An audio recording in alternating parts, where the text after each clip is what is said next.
welcome to the SVG-TV news for Friday, October 20th. I am Carol Cato with the details for tonight. Grants totaling $240,000 were handed over today to several non-governmental organizations by the St. Vincent and the Grenadines Conservation Fund. Speaking at a presentation ceremony at the Botanic Gardens, Chairman of the SVG Conservation Fund, Michael John, said that the fund continues to touch the lives of many people across St. Vincent and the Grenadines.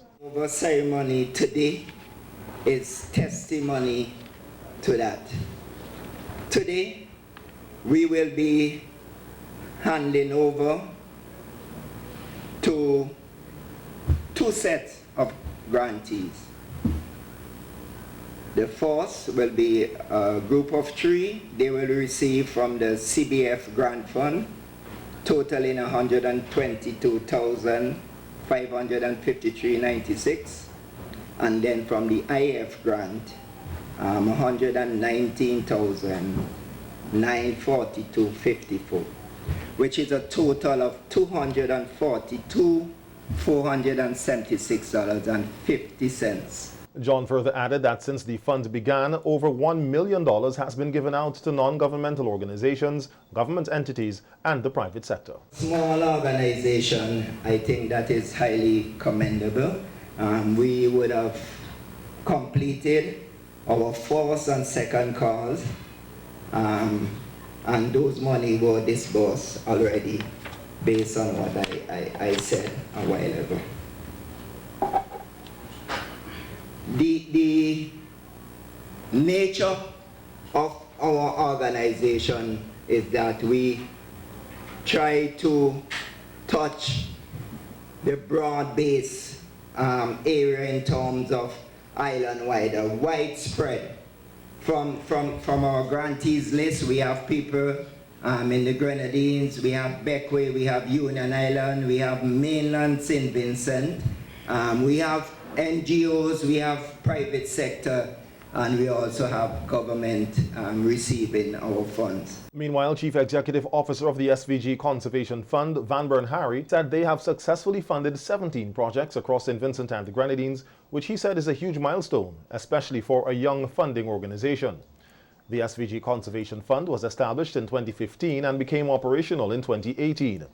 During the grant awards presentation ceremony today, Harry said that the SVG-CF is creating impacts not only here in St. Vincent, but also throughout the region with its conservation efforts. In my tenure as the CEO for the St. Vincent and the Grenadines Conservation Fund, I have witnessed the unwavering dedication and passion of our diverse community of grantees, who are the backbone of our efforts to foster sustainability and positive change in our beautiful country.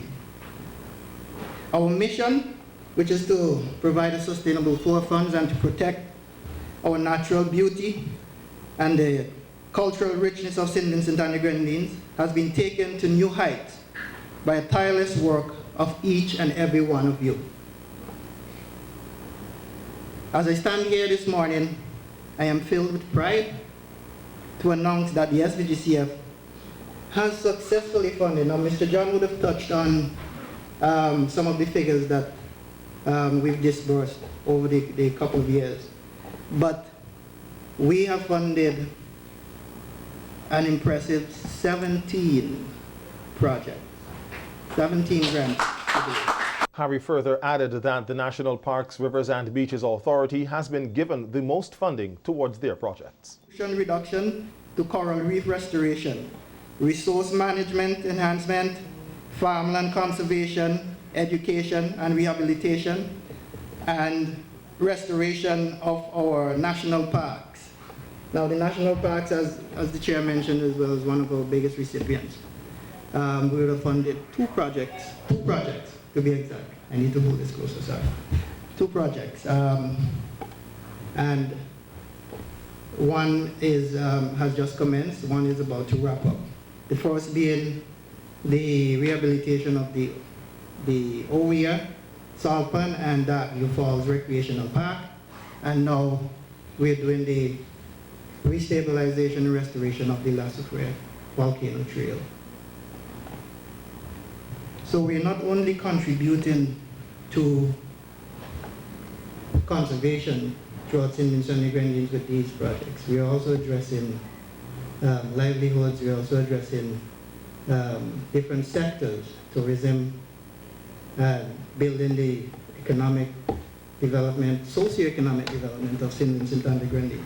And that A deputy director of the National Parks Represent Beaches Authority, Rhodesia Simmons-Tanis, said that they have seen an increase in participation in activities to protect and conserve the environment, especially by the youth.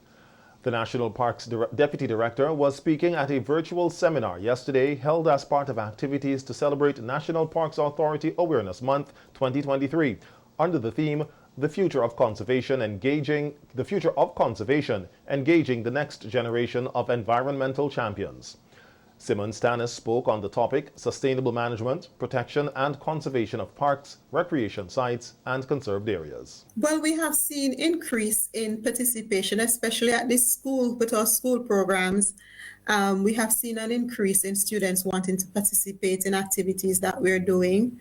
We have also seen, with regards to our cleanup activities, surrounding commemoration of environmental days, where we get communities involved, and we're seeing that increased interest coming from younger persons. They'll reach out to us to find out, okay, what activities can we participate in, or in some cases they may ask for our support to guide the process, to let them know what things need to be done, which beaches may need cleaning, which streams may need cleaning, and also what other environmental activities that they can get into and contribute to.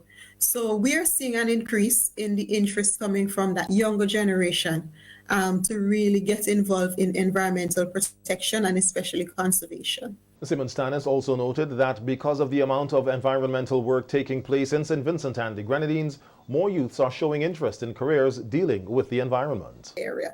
And we are seeing that they are now more engaged. They're keen to have a career within that sector.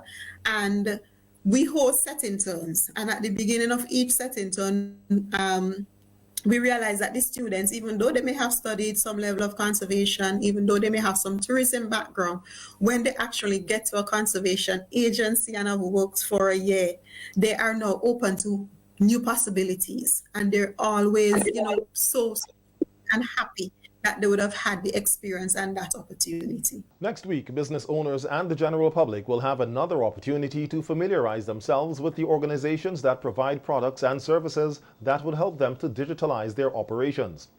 This will be made possible through the second technology fair to be hosted by the Center for Enterprise Development Incorporated, CED, on Wednesday, October 25th, which seeks to promote digital solutions to micro, small and medium enterprises, MSMEs.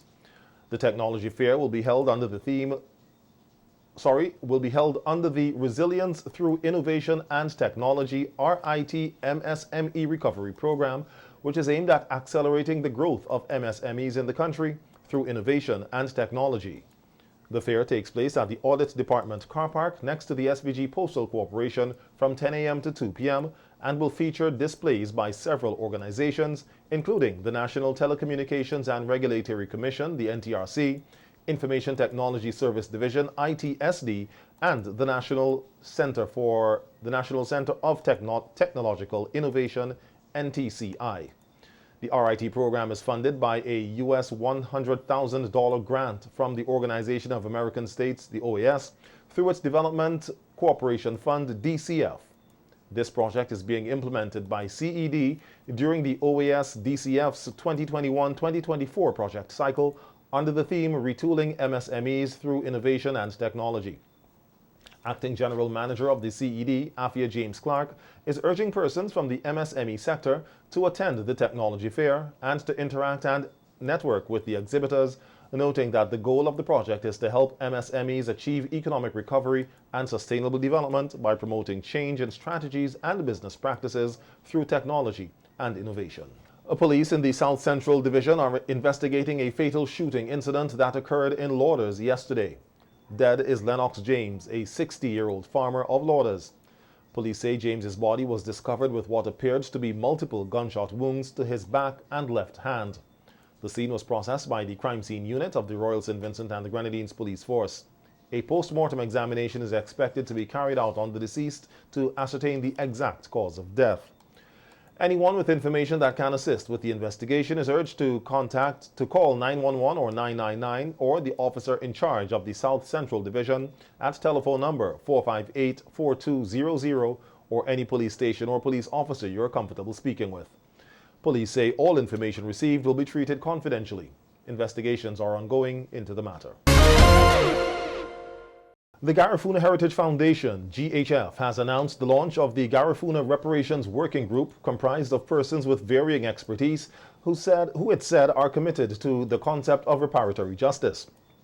A news release from the Garifuna Heritage Foundation said the formation of the working group is part of their efforts to ensure that Garifuna indigenous people in St. Vincent and the Grenadines, Central America, namely Belize, Honduras, Guatemala, and Nicaragua, and the United States, are engaged in shaping a reparations agenda. In 2013, the CARICOM Reparations Commission, the CRC, presented a 10-point plan, which includes a proposal for an Indigenous Peoples Development Program. This is still a work in progress, which will hopefully benefit from the efforts of the working group. In 2012, at the International Garifuna Conference organized by the GHF in collaboration with the University of the West Indies Open Campus SVG, the Euromay Declaration was passed, which called for reparations for Garifuna people. This call was repeated on subsequent occasions during several editions of the International Garifuna Conference, including the most recent one held in March this year. The Garifuna Heritage Foundation expects the working group to develop recommendations based on appropriate research. As part of this process, they intend to inform and educate Garifuna or indigenous people in SVG, Central America, and the United States on the issues relevant to reparations. This, it said, will ensure that they are participating fully in shaping a reparations agenda in partnership with other indigenous people locally, regionally, and internationally. The GHF, in collaboration with the UWI Global Campus of St. Vincent and the Grenadines, launched the Call for Papers for the 11th International Garifuna Conference, which will be held from March 11th to 13th, 2024, under the theme Promoting Reparatory Justice towards the Development and Implementation of a 2030 Indigenous Peoples Development Plan.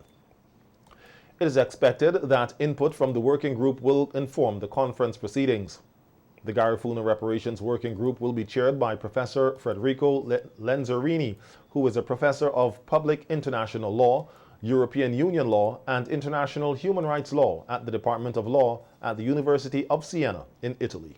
Victor Bonnet, who is the husband of a breast cancer survivor, said being supportive is of utmost importance in regards to what a man can do to assist his spouse who may be battling breast cancer.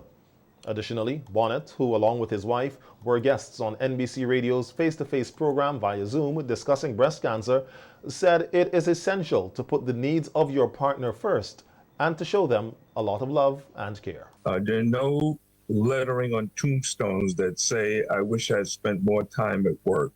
So, my wife was always first in terms of her treatment. I wanted to be there. And only in very, very, very rare instances when I absolutely couldn't avoid it would, usually my best friend's wife take her. Also affirm your love no matter what's going on. Then I have to admit, I truly don't know how she feels. So I've got to be more attentive and listen and not downplay. If she says I'm feeling bad, don't say, oh, okay, take some milk or you'll get over it. No, be attentive, listen. What does she mean by feeling bad? Is it physically, emotionally, etc.? And then always encourage your wife to sit with you and pray. Read a scripture. Many times you're going through treatments. There's so many things on your mind. You love the Lord and all of that, but let's face it, we're human, and we just don't feel like opening the Bible or praying. So you have to be there to encourage your wife and pray with your wife, and look for those scriptures that give encouragement, etc. And also, a little humor now and then helps the situation. You know, if she's down, don't you have a grim face, etc., etc. This month is being observed as Breast Cancer Awareness Month under the theme Keep Her in the Picture, which is a call for everyone to look out for the well-being of the important women in their lives. On the issue of retirement, psychologist Dr. Joselle Miller said that persons going through the phase of emptiness after retirement is not just a void that a person may experience, rather it is related to not having a daily purpose, a goal, or a feeling, as though you have more to offer but lack the space to do so. Dr. Miller, who was a guest on NBC's Face-to-Face program today via Zoom, said emotional and psychological preparation for retirement are often overlooked, but are critical in helping a person adjust to retirement. Sometimes we hear about the empty nest, as we are thinking in terms of nest as in a bird nest, Okay. where, you know, the birds, when they get to a particular size, age, they move, they fly out of the coop, they leave the nest. And the same thing happens, so that by the time you're into retirement and you're home, all the children, everybody have now taken on their own lives. So you're home, and if you're married, it's probably you and your spouse. Or if you have been a single parent or single person, now the kids are gone, you are by yourself. So there's this empty nest, as in an empty home, that you also have to adjust to. And that in itself can take a toll emotionally and psychologically, especially if your support system is not strong enough. So we may find too that a lot of the times whilst we are working, we are not doing enough to maintain or sustain relationships. So everybody's doing their own things, being busy. But now you're at a point of retirement, you don't have somebody to call, you don't have somebody that you can say, hey, let's do this, or whatever the case is, because life has changed. Everybody's now moved on doing their own things. Dr. Miller said establishing a strong support network and relationships prior to retirement are also critical. As persons are planning now or may have just started retirement, it's important for you to start thinking in terms of what would you need from an emotional standpoint for support. Start thinking in terms of what areas you can get involved, maybe community-wise, church-wise. If you feel that you still have much more to offer, then you can also look into offering your services as an independent person, maybe as a consultant. We see a lot of persons doing that they are coming out of the workforce, but they are returning, but on their terms as a consultant. So they are the ones who schedule their own time and, you know, stuff like that.